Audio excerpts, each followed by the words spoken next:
mình không màu mắt không môi rồi trời con này mà gặp lại thôi mình không mặt này là nó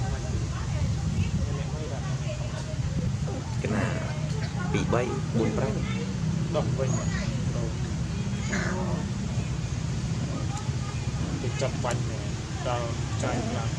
để cho nó bị bắt trái tập cồn này về là về mặt đỏ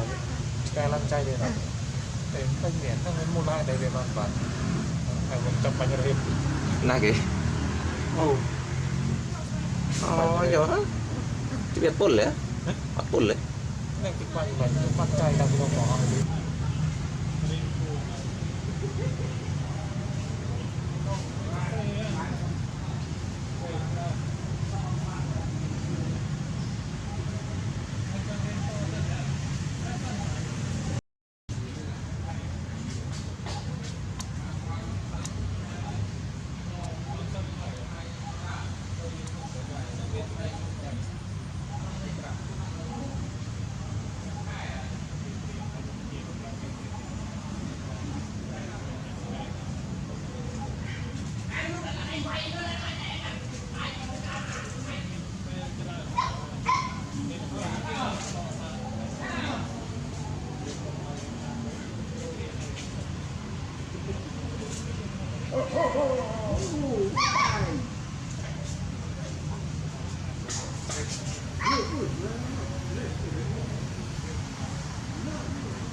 Đây,